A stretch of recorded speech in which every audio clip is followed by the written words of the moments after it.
Hello and welcome to Gama Sutra's Thursday stream. Today we are playing Oblivion. I am Gama Sutra editor Alex Waro, and I am joined by Gama Sutra contributing editor Bryant Francis, and most importantly, Oblivion lead designer Ken Rolston. Ken, how you doing? I'm perfect in every way. Bryant, are you also perfect in every way? Absolutely not. I am a flawed creature.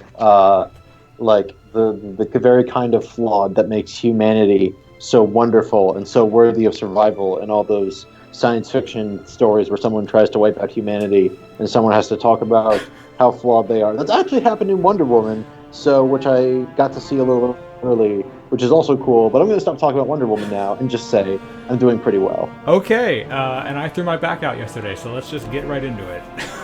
Yeah. So Ken, I gotta warn you. This is pretty exciting. Yeah. Go ahead. You're excited. No, go for it. I don't want to step on your foot. All right.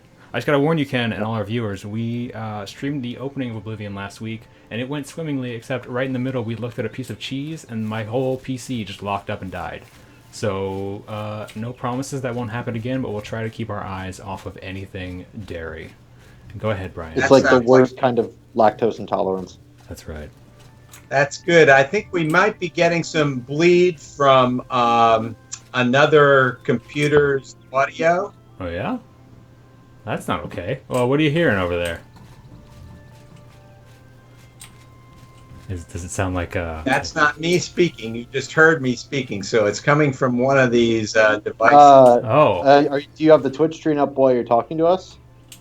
Do I have the what screen up? Do you have the Twitch website? I have the Twitch screen up. Do you want me to mute that? That might be a good idea, yeah. I have just muted that. I didn't want to see it, but... Now you know what it's like trying to get this thing live every week when you start hearing your own voice inside your head.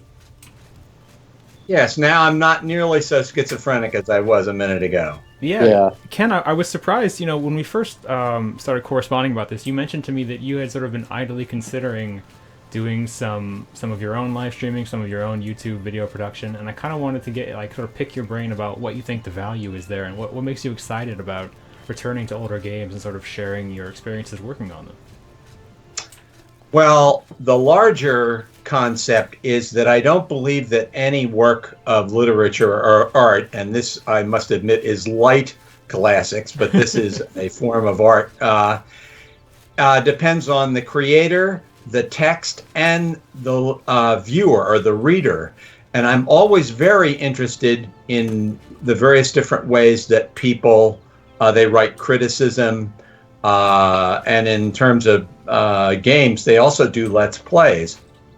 So I was interested for myself is I wanted to go see how other people played my game, because when you design a game, you don't really have a lot of feedback from your audience. So you don't know what they're going to appreciate and enjoy. And then after the game is completed, you get to watch and find out how people really play your game. And from my point of view, I said, well, what would it be like if the designer of the game went and became the audience for his own game and started to play with it, and then tried to do a Let's Play, which then became a kind of a story about my relationship with making the game. So it's just a dumb opportunity to try to blend the user and the creator in a way that an open game does accidentally, and trying to be a little more purposeful about it. I was just doing experimental crap, that's all. Yeah. My question for first, Alex, is did you just try to light this church on fire there? Well, look, Oblivion is it's part of our classic game series. It's a little older. It's been a while since I played this game. It's been a whole week, in fact, and I kind of forgot which was the crouch key and which was the cast key. Turns out C is cast and control is crouch. I won't make that mistake again, I promise. Yeah, I guess I'll jump off with a question that Mitch Former, aka Mitchell, I think I'm saying your last name right, Sabat, who joined us very regularly in the chat, wanted to ask for you, Ken. How do you feel your design philosophy evolved between working on Morrowind and working on Oblivion? I believe I did not have a design philosophy when I was doing Morrowind. It was oh, by the way, you have now joined the Temple Climbing Club. This, by the way, for Morrowind was the idea of open world. Means that you make your own fun and you decide on your own goals. And in Morrowind, we decided that one of the ways to play the game was to be the Temple Climbers Club. I've never seen anybody climb one of the religious buildings in Oblivion. So you accidentally joined a very important freeform gaming group. All right. And now I have a new purpose in life. I'm going to go back to your question now because... No, that was important. How did my... philosophy of development evolve? I think it did not exist at all before Morrowind, and then once I had a chance to see how people played with things in Morrowind, I began to try to have more explicit conversations between myself and the player in the non-quest dialogue. I didn't work nearly so much on the detail level of Oblivion. They're almost two completely different lead design concepts. In Morrowind, I essentially wrote the outline of all of the quest lines. There were only 3 designers, so that was practical. And I made an awful lot of the content myself. With Oblivion, I made hardly any of the content myself, just a few scraps in the main quest and a couple of the different quests. So my design was changed from a highly centrally controlled, centrally authored content to something which had as many different voices as possible, all the different designers. I wanted them to take my rough outlines for the designs and then remove the content of the outlines and simply make sure they hit all the basic elements, but to have completely different content. And that result, for example, Emil did amazing work with the Dark Brotherhood. I could never have done anything like that. Emil's skills are completely different, orthogonal to mine. And the Thief system by the Thief guild quests by Bruce Nesmith were completely different than any of the other quest structures. So the way it evolved in that sense was in the way the development evolved. The more designers you have, the more opportunities you have to have a larger game with many different voices, many different styles. And I think one of the great things about the Elder Scrolls games as they've evolved is that they have many more voices, and therefore they suit the ears of the players better. Different, let's see. By example, when I used to teach high school, I used to hope that at least once in your life, you found a teacher who was your soulmate. And that was kind of what I wanted you to do in the games. I hope you find one designer that did some content that really was your soulmate as a player, that was able to have his own particular personality and express it in the game and gameplay and in the design. I wonder, you gave us the hot tip before we started that it would be wise to sort of to expand the boundaries of a new Oblivion playthrough by opening up everything to look at in the game and opening up the Oblivion gates as well. Is there an area you would suggest that that well shows off what you're talking about here? Maybe something that shows your hand directly or the hand of a designer you admire? No, because the possibility of a lead designer knowing the content of any Elder Scrolls game is diminishingly small. Morrowind is the only one I can really talk about, but I don't think I'd actually played more than 60% of the built content when we released the game. I'd certainly played it in prototype or white box or in things like that, but you just cannot play the whole content. It's just too big to put the iterations into it. So the reason I suggested wandering to different places, just be a tourist. Yeah, I was going to real quick invite our viewers to give Alex a jolt. Alex, you're still playing that Pilgrim from last week, right? Yeah, and I'm level 2, and I unlocked Oblivion gates early, so if you don't give me somewhere to go, we're gonna go to a quick death pretty soon. Let's see where what pilgrimage Oblivion, yay! That's what I want. let's see what pilgrimage our players want you to go on. Oh. Oh. Oh. So Ken, does that kind of make? Do you think that makes Oblivion games kind of or Elder Scrolls games kind of the equivalent of a short story collection? Let's see. The role-playing game in general is the novel of the computer game class. So, in this sense, it's more like a collection of multiple novels built with different perspectives and settings. It's really hard to come up with a literary comparison for the way it works. But for example, the very first Morrowind was essentially a novel, that is the main quest, plus 3 or 4 or 5 or 6 other novels, which are the main quest, the main guild things, and then millions of little short stories that were either formally organized by quests or simply you drop a magic item into the world and that is a quest on its own. Once you discover the existence of the different items and you find out about them on the boards, you say, I really want to have that bow. Then that's your story. Yeah, absolutely. Alex, yeah. Chabel Kensei is advising that you guide Salamantha to Shadenhall. Okay. I'm saying that area right? Yeah, so, sure. Let's go there. Let's just begin our journey there and see what happens. All right, well, I'm going to see if I can get away from this charming chap. Yeah. I'm not sure you can teleport except when you don't have enemies around you, so you have to have some kind of a solution there. See if it works. We'll just get creative. Once I remember where Shadenhall is, it has been some time. But we are going to find it. Let's just see if we can get away real quick. You're headed in the wrong way. Can't fast travel to enemies nearby. My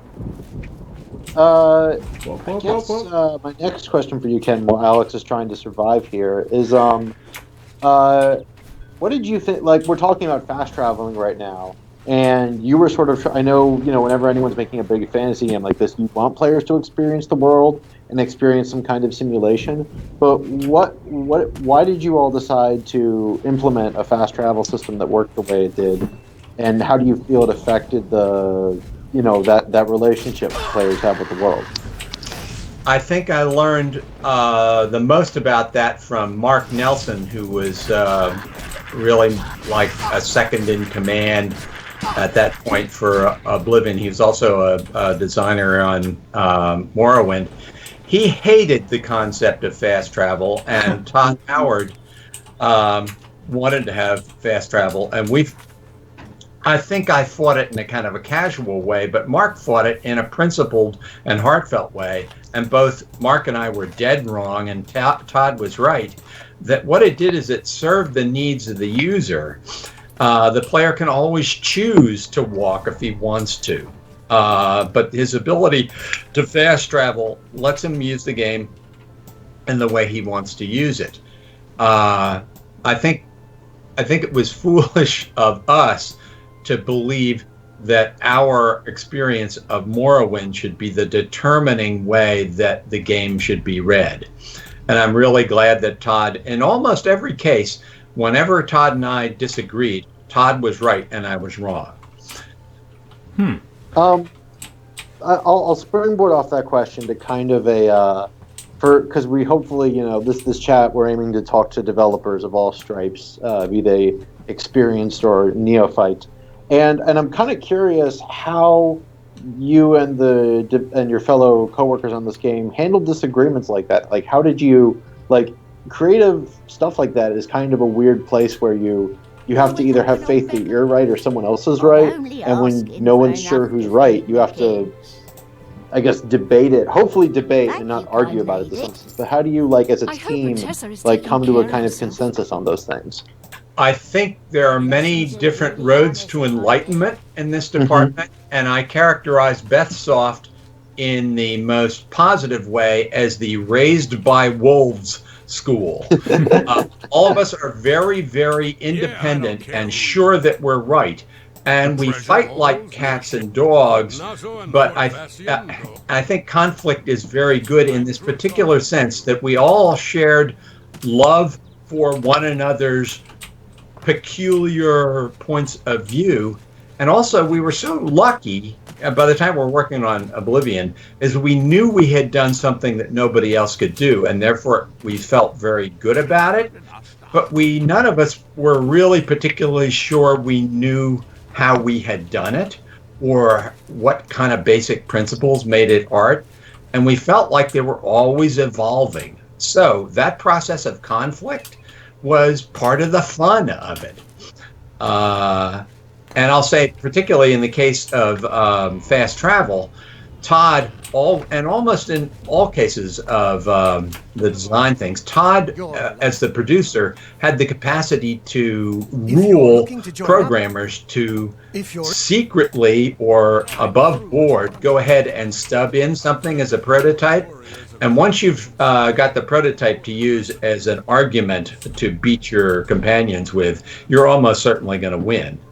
But at the same time, it is so possible with the editor, for us, if we believe that what we're doing is right, we could go and stub something in and prove the kind of experience to a certain extent using the editor. I think that the key thing that may be mysterious and not well understood by other role-playing game developers is that the tool that Bethsoft used and evolved from Morrowind and through now the Fallout GEC and the Elder Scrolls development, I don't know what it's called nowadays, the Skyrim engine. It is such a fabulous tool because it lets us all be designers individually in a brute force way, whether we're specialists or not. Programmers, artists can stub in things, and we can make a cogent case that is experienceable in the alpha version of the game overnight, and then jam it down the throats of our learned disquisition and debate society. Yeah, I wonder. I sort of wonder where that philosophy and where that toolkit came from. Because I remember as a kid, well, not a kid, but when I was younger, I remember the first big thing I got into modding was Morrowind, and it was because of the approachability of the Elder Scrolls construction set. And that has given these games an enduring life post-launch, thanks to all the vibrant mod scene that sort of spawns up around every single one of them. I don't remember. Did that really come into its own with Morrowind? Do you recall? Or yes. Yeah. Do you remember, obviously you might not have been involved in these conversations, but do you remember what the thinking was at the studio in making that kind of tool set available to the audience? We were. I was there at that time. We had made a false start on Morrowind earlier, and then we put it aside and we worked on Redguard and Click. Boy, I'm going to forget the name of the other... Battlespire? Battlespire. Yeah. We were working on those with the tabled the work on Morrowind. But we had made a list of 10 features that we wanted to be able to celebrate as objectives in our development, and also to use all the way through advertising and public relations when we got to trying to sell a product. And one of those 10 things was an editor that you could create content with. That was a consumer-facing decision relatively early on, but also, whether we were conscious of it or not, it was a necessary condition of making a game this large. We needed to have a tool that made it possible to make the game quickly and then iterate it. There are some great games. It's probably an Ubisoft open world, modern world shooter, one of the first great shooters based on a set in Africa. Does that ring a bell? Far Cry 2. Far Cry 2, Yeah. one of the great designs of all time, but it was primarily scripted. And that meant that it was very brittle and very hard to revise on the fly. So once you had content, you couldn't learn from that content from playing it. Whereas with our editor, we were constantly able to evolve our idea of what was fun in play. Also, being able to build a world that large meant that it needed to be easy to do it, and having a kind of a user-faced design in that sense meant that those tools would work for just about anybody in the development team. Right. I'm having a hard time stealing anything because I forgot quite how hard it is to be a brigand and a malcontent in this game. I also kind of wanted to ask, in the last couple of years, Bethesda has really sort of broke big. On the back of Oblivion, it launched Skyrim, and it did quite well there, and it did quite well with the Fallout games. And some game developers have come out and sort of publicly sort of championed the studio and said that it makes very iconic, unique games, games that in many ways only Bethesda can make, and they attribute it to sort of looking in from the outside, they say it's a key part of that is the studio's unique culture. It's rare that we get to talk to somebody who worked there for quite a long period of time and also had meaningful experience elsewhere. Like I know you worked in tabletop role-playing games at West End, you worked on King's Realm: The Reckoning, you've worked I think on Hinterland recently, so I kind of wanted to get your sense as someone with a lot of experience in different studios and different environments, is there anything interesting or unique about the way Bethesda Game Studios makes games? I think the key part to making Bethesda is the longevity of the major players. It has a long institutional memory, and the personalities in it have fought with one another and worked together for a long time. That's probably the most important thing, but also the tools themselves are a language of development that makes it possible for everybody in the team to feel like they're making something. And that they understand how everything else is made. It might well be the only studio that has the ability to see all the ways sausage are made in a sympathetic way.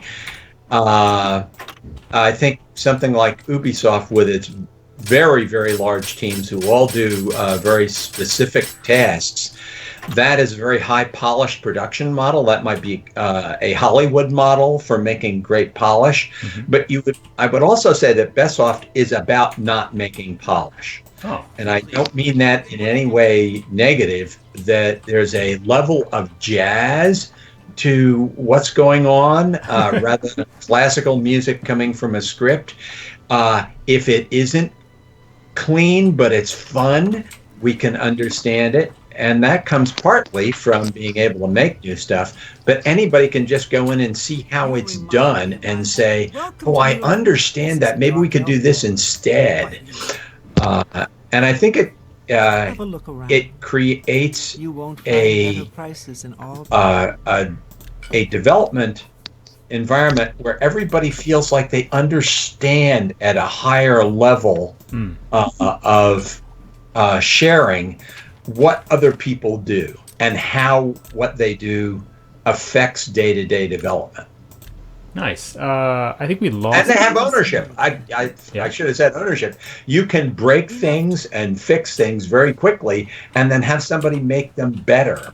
So when you own something that somebody can make a little bit better really quickly, you have that relationship with those people working with you.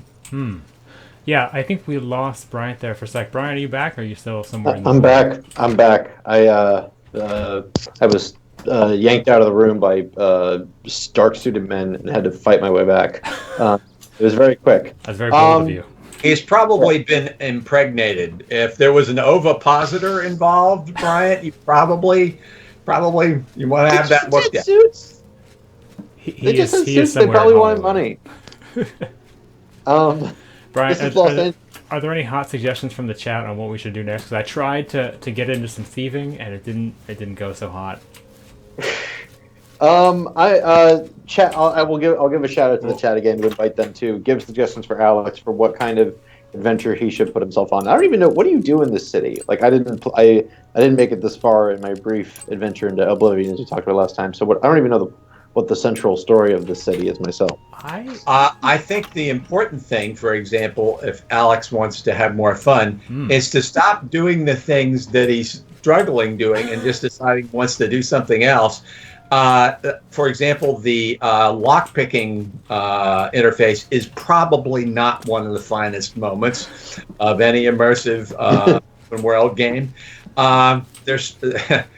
There were many mini games that were proposed for Oblivion. That was a period of time when mini games were really, really cool. Like, gosh, I can't remember. There was a pipes mini game in which you tried to figure something out by how water moved from one place to another.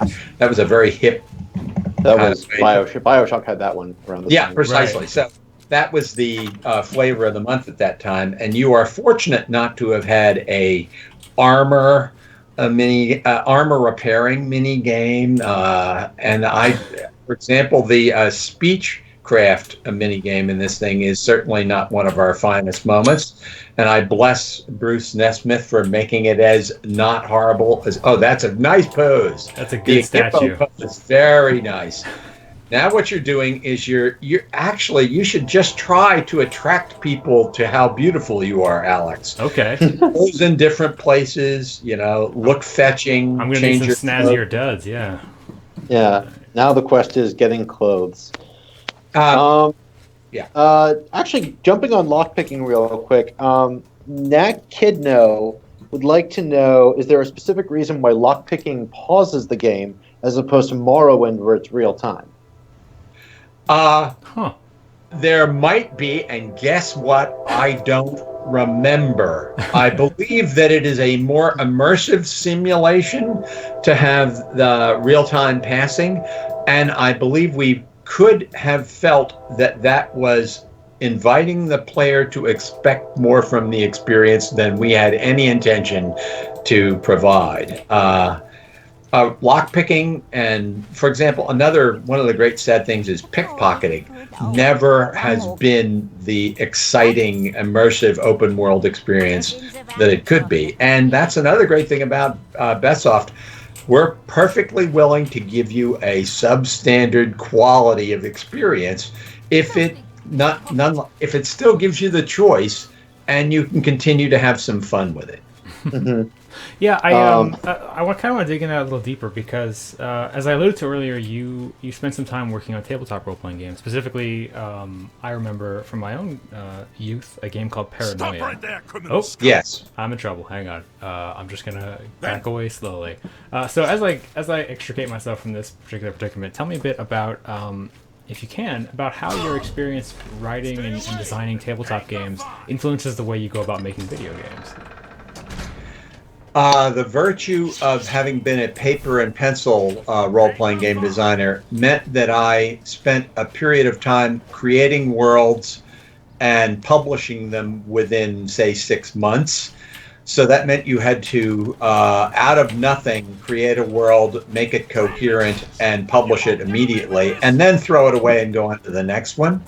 So that high level of expectation of iteration is one of the virtues of working with paper and pencil.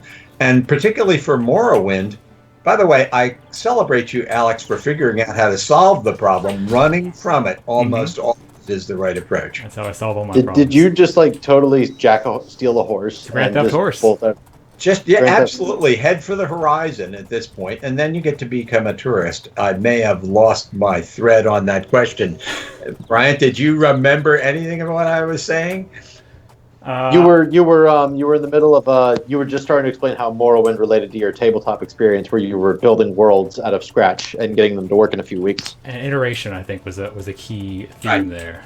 Well, that was the first key, and the second key is that I probably have not been worth my pay in any game development environment as much as I was in the beginning of Morrowind, because no one had ever built a game this big and then tried to do the 3 to 6 months of pre-production for it.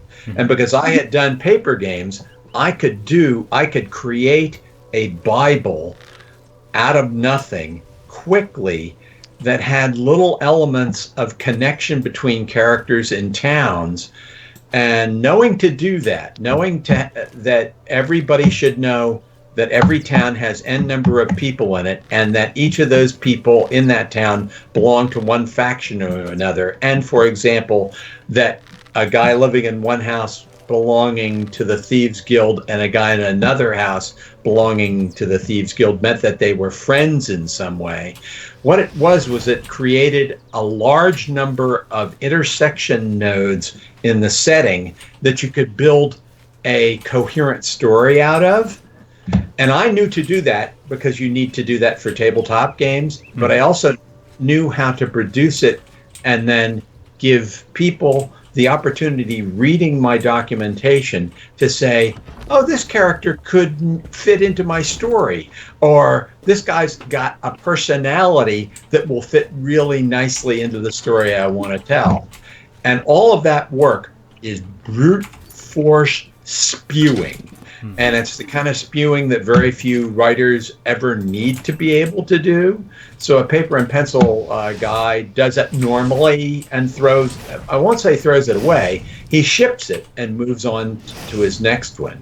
So that put me in a position to be really useful for Morrowind. And after that, having that as the model, most of the documentation and development of the other Elder Scrolls games was able to build on that inner coherence. Nice. I'm going to extricate myself from this tomb now. Ken, I have a question based on... Alex, Yeah? Oops, Brian. Oh, Brian, man, you're having some rough times. I guess I'm going to let Alex have his adventure for a second. Ken, my question is... Oh, am I having rough times coming through now? Yeah, but why don't we just try to get your question out and we'll see how it goes. Okay.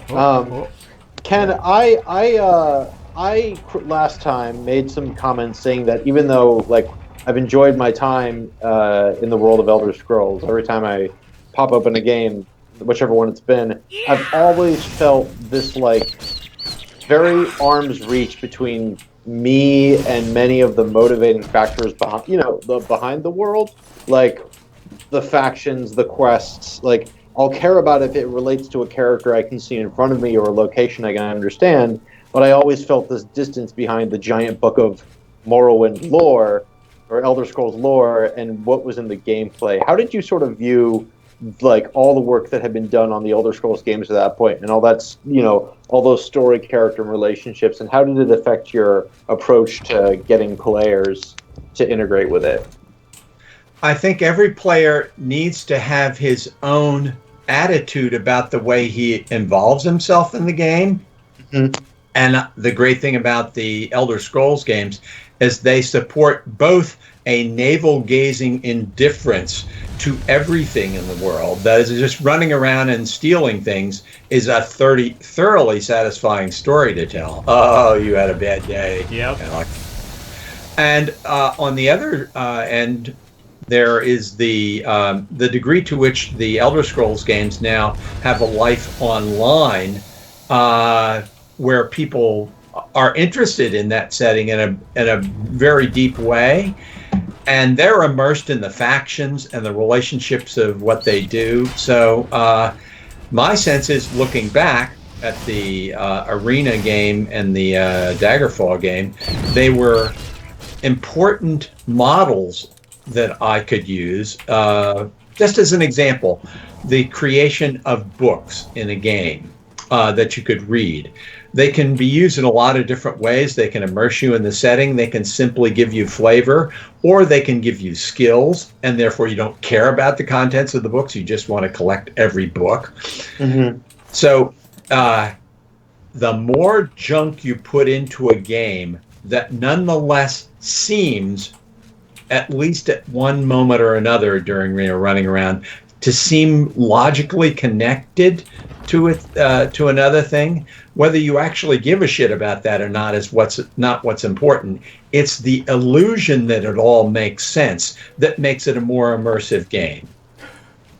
Yeah, something this is relatively unrelated, but I think Brian and I were talking about it offline earlier this week, is that like some games do a really excellent job of giving the player just enough room to hang themselves narratively, insofar as a game like Destiny from Bungie will give you lots of proper nouns. It'll give you lots of like the Traveler, the Last City, you know, the Covenant or the Cabal, and those in a very meaningful way are sort of very vague but evocative pieces of storytelling that give the player room to kind of like make up their own, kind of fill in the gaps on their own. And I think what's interesting about these games is they do that in a very physical sense, right? Like there is just tons and tons of stuff in this game that you don't have to see, and that maybe isn't fully explained, but gives the player fodder to sort of tell their own story. Whoa. And that, I think, is a unique strength of their design. I am. I'll springboard off of Alex's observation. Yeah. To ask Ken, you mentioned earlier when you were making, when you were a prototype, when you were writing that Bible for Morrowind, you were starting to write about all the places where like these intersections would happen, right? And all these elements, like this character is of this faction or is of this mindset, so they would be in conflict with this thing. Once a game like this starts getting big, or even just like medium-sized, even a medium-sized RPG would have trouble with this. How do you sort of keep track and like organize and focus making all those intersections happen? Like how do you? I guess that's maybe more of a Morrowind question, since you said you weren't that in the thick of it on Oblivion. But how do you like make those intersections manageable? I believe it's a high tolerance for chaos and disorder that is first required, and then it means that as a development team you're playing each other's games a lot and giving feedback on it. And I think in Oblivion, I think the degree to which the producers, we didn't really have producers in Morrowind in the same way. The producers giving regular feedback, Todd's feedback on these things, but I would say that the virtue of Bethsoft is not in the level of control that exerted over its content, but in the generosity of the content and its brute force willingness to work through the problems to make them work. Brute force is a very apt term to use. Absolutely, it is. Again, that's Bethsoft, brute force. All right, here we go. I'll just throw out to the chat. If you have any questions for Ken, we're in the second half of the hour. Make sure you get in before we go here. Yeah, I'll try to get us to an Oblivion gate so we can look at some more architecture. And I'll jump off of a discussion we were having earlier. I use that phrase a lot. Jump off, springboard. I'm very acrobatic. Lead acrobatic. Sound like is nice if you want. You talked earlier about mini games, and there was a moment where mini games were popular. Why? Like what was it that made all the developers of the early 2000s, I guess, so gung ho for mini games? It was the discovery that it was a possible tool for immersion. And when you play Fable and chop wood and you are able to do these little arcadey type game things in it, it makes you feel like you have perhaps walked into a room where there are toys that you would like to play with. And then over time, players will vote with their feet what they really want. And it turns out that some ideas have more longevity than others. And again, I think the great thing about the Bethsoft stuff is that there's so many things going on and so many attempts to extend the reach of the game from game to game. The way Fallout 4 is trying to make crafting ever more part of the game experience. It will never be part of the game for me, but it will affect other people in an important way. So I think that most designers talk about verbs. They say the more verbs you have, the more you feel you have agency in the game, and that's the best soft thing. The reason I think that the mini games seemed attractive to us is they were just cool. And we often can easily be attracted to the cool thing that's being done in the world and not know exactly what the future is going to, which things are really going to affect the user. Hey, you guys, I got some good news. Look what I found in that horrible abandoned tomb. Some new threads. Wait. If you can dress up, that's a good look. Whole life is that's the only important thing, really, is dressing up. I like to run around naked as a jaybird, too, just to show. In game, right? Oh, yeah, that's just the best thing. And in life. Commitment Tissues would like to ask, how would you, Ken, like to see Elder Scrolls change in future iterations? Well, that's a mean question. Because I'm not a good person, when I was working on Reckoning, I really hoped that Elder Scrolls would not be as energetic in extending its horizons so that Reckoning could crush it like a crouton.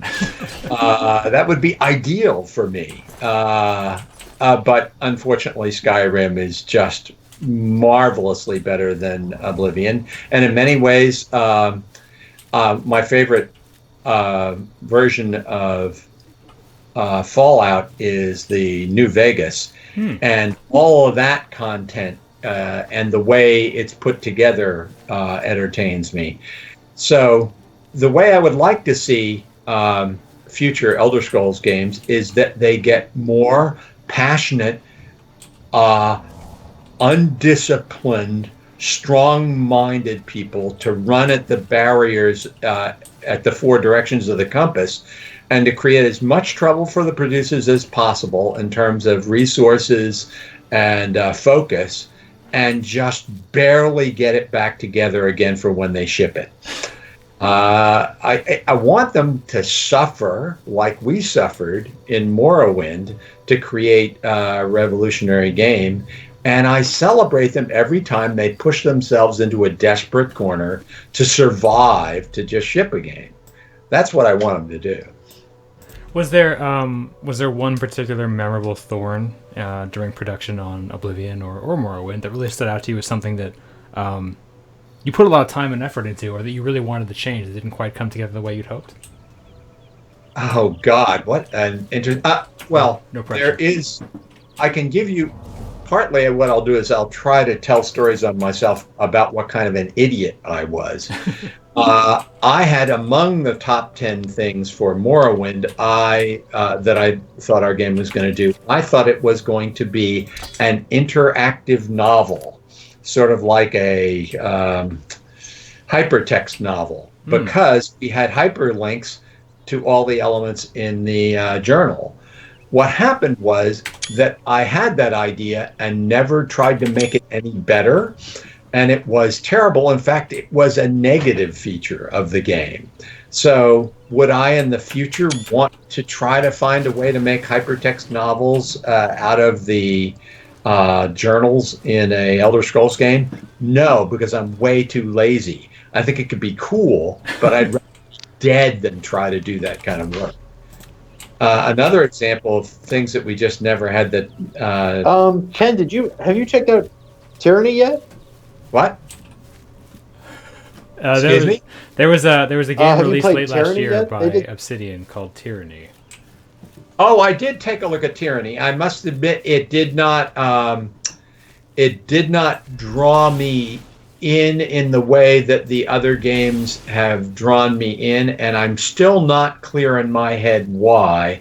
I had loved Pillars of Eternity, and I set aside Tyranny for reasons I cannot clearly define. But I think its narrative and design scope and ambition was achieved without achieving a sense of meaningful choices for me that pleased me. And I do not know how to define that. Was there something special about the journal in there? Not the journal, but there was a hyperlink system in the dialogue that we talked a lot about with I forget what the name of the developer we had on from Obsidian who joined us, but we talked about there were a few memorable ways they used hyperlinking and hovering text to make the act of talking to characters in a computer RPG a little more stand out a little bit more than it did in Pillars. Yeah, I thought it was. Oh, go ahead. Sorry. I was just celebrating that little feature. I mean, I haven't finished Tyranny yet, so I couldn't argue with you about whether it achieves anything or not. But I just want to give a shout out to them for successfully doing something with hypertext. I will see you gentlemen on the other side. Oh boy. Oh, it didn't work. Oops. There we go. Nope. That's embarrassing. Go find the interactive point there. It's got to be. There you are. All right. Oops, no. You need to be able to see the highlighting, yes, of the location. Yeah, you're going. Yay. I haven't been. Baraka is asking a question. I'm not sure I Baraka is asking a question. I'm not sure I understand. How do you not quote be killed by a lot of features while developing a big game by Oblivion? They're sure they cut a lot of features, but how do you I guess when you get back into that corner you talked about, how do you not just die of exhaustion? Is their question. I'll try to give the philosophy of it, and maybe if I can, I'll try to come up with an illustrating example. My design philosophy is to design 400% of the game, then throw away 350% and take the 50% that I kept and then try to generate 50% of that kind of material to make up the whole 100% lately. In other words, I want to test during development a very large percent of the ideas of the features and experiences you want to have, and I want to throw most of them away except the ones that are really working. And then I want to take the rest of the content and focus it on those things that I know that work. Now, in terms of specific examples, thank God we didn't decide to make more mini games in Oblivion. Sure. There were many people who wanted to do it. I believe there were meaningful and intelligent design intentions, but with a limited amount of time, you just don't know whether that time is well spent trying to polish those bits and trying to keep them in. Yeah, I think you're absolutely right. I mean, scope is always a key factor when we talk to game developers. They always, I don't want to say they always, but they often overscope, and that's typically one of their biggest headaches. Here's an example. There's a term in Oblivion called being kvatched. Kvatched is the city that was destroyed when the Oblivion Gate attacked. And one of the things we discovered was that if we kvatched a city, we didn't have to build that content. That certainly wasn't intended, but when you're running out of the time to build all the things, you suddenly want to kvatch things. Gee, I bet that was destroyed and all there are is parts left of it. Finding opportunities when you run out of, that is not a good look with the thighs. You don't think so? I'm really into it. I'm feeling like this is the year for red, you know what I mean? Yeah, good taste is timeless. I kind of like the way the staff looks like your head when you. Oh yeah, there you go. There you go. It's really tasteful. This is really what the game is about. It is not about winning. It's preening and showing your friends screenshots, collecting them for yourself. It's expressing yourself. Look how mighty I am. I'm a filmmaker. I'm just giving you the production shots from the real interior of my life. That's so interesting. Like, it's like it's like design at a remove, right? Because as game developers, the team behind this is itself building, like it's building opportunities for players to build their own games in a Yes. sort of small but like meaningful way. And I think as game development matures and gets ever more refined, like we're only going to see more and more well executed examples of that. But like this is just a sort of like a strange and almost elemental way to go about in designing games. Like thinking, it draws me back to my time playing tabletop role playing games. The idea being you set up things for the player to make their own fun.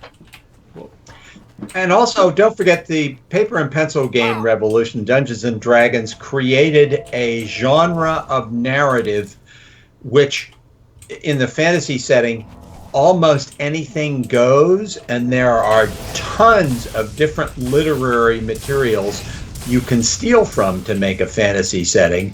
So the people who come to these experiences and make them up for themselves as they run through the locations are working with a much broader notion of agency in storytelling because they come from paper and pencil role-playing games.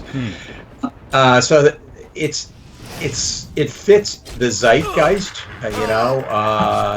in a lot of ways. You notice it doesn't work quite so well in science fiction storytelling. It doesn't work as well in real-world settings like Far Cry. It has to be in a trashy fantasy setting. So we're just really lucky that we can tell stories where a player can live in his dream world, and having worlds that have very little to do with reality.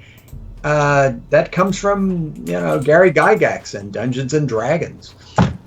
why do you suppose it is that fantasy settings are so well suited to being effectively playgrounds for players' imagination?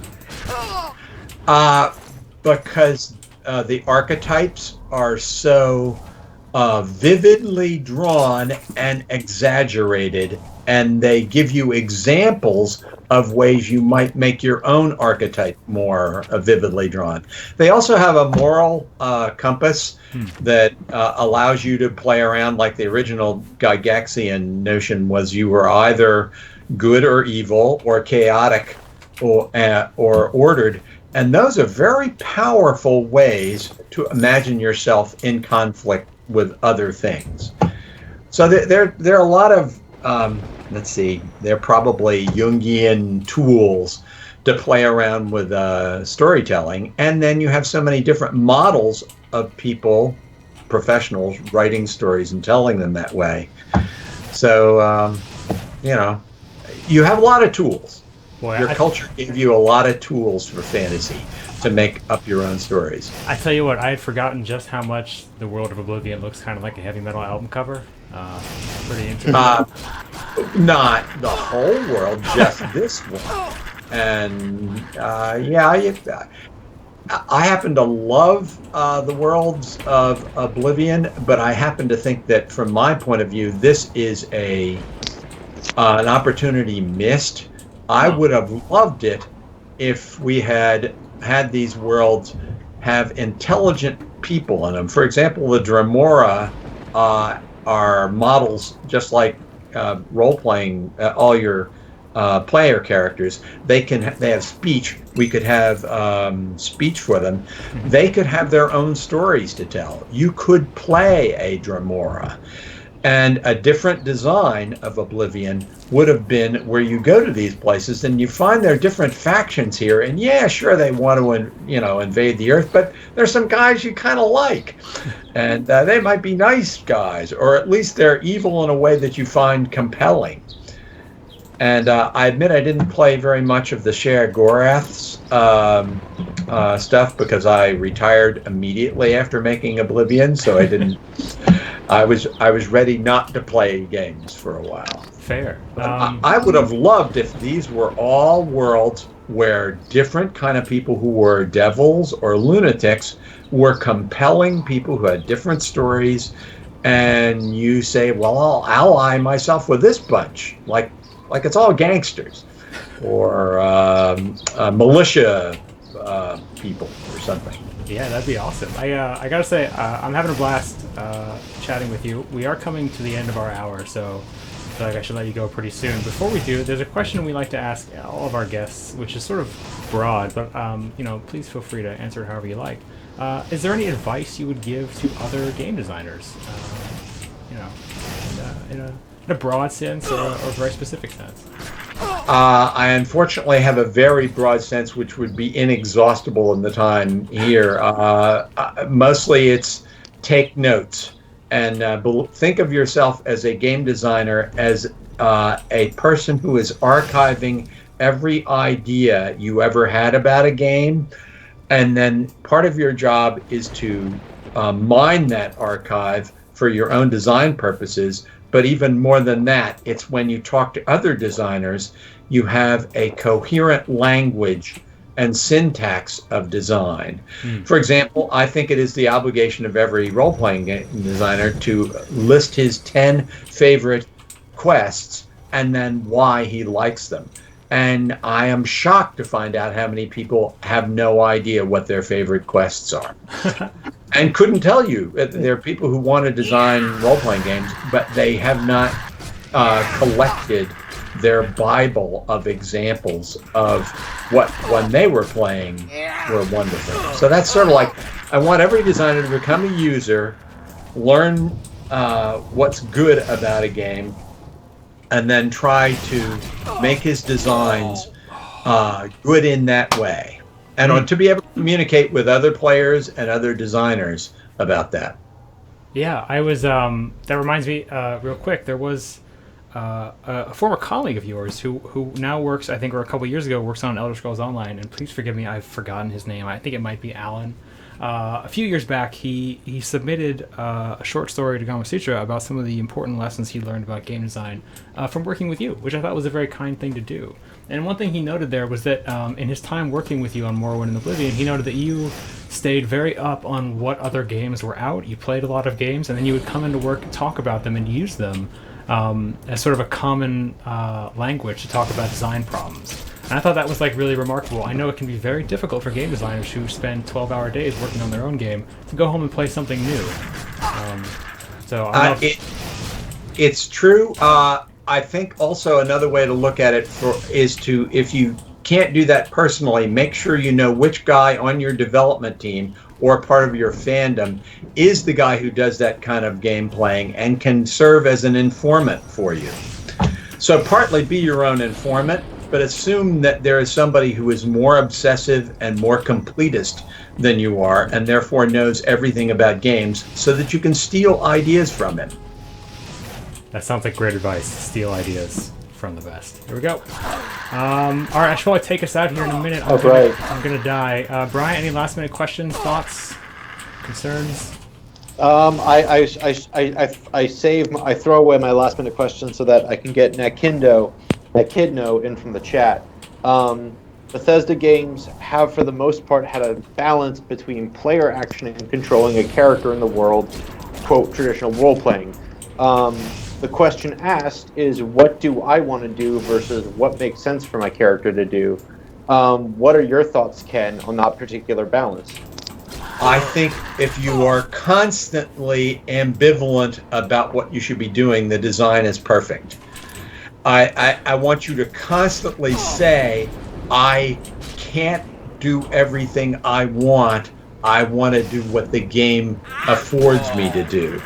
So partly it's a matter of you keep playing the game till you learn what it will let you do. And that's a part of the exploration of the game. At the same time, insist, I want to do what I want to do. Do it as stupidly in the same way that Alex decides, I'd rather die here. You know, this is going to be more fun.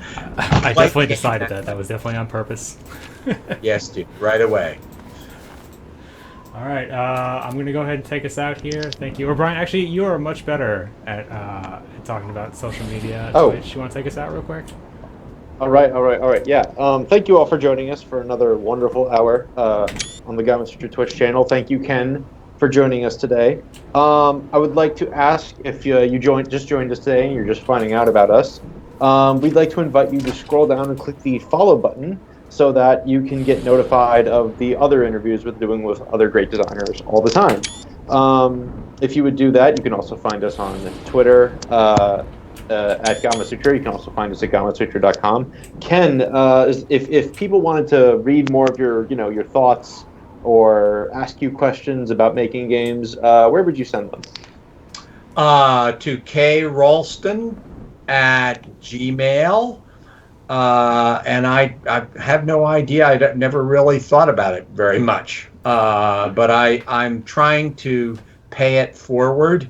Now that I'm retired, I feel obligated to help other people get into the same kind of miserable shit that I got into in order to become an internationally celebrated game designer.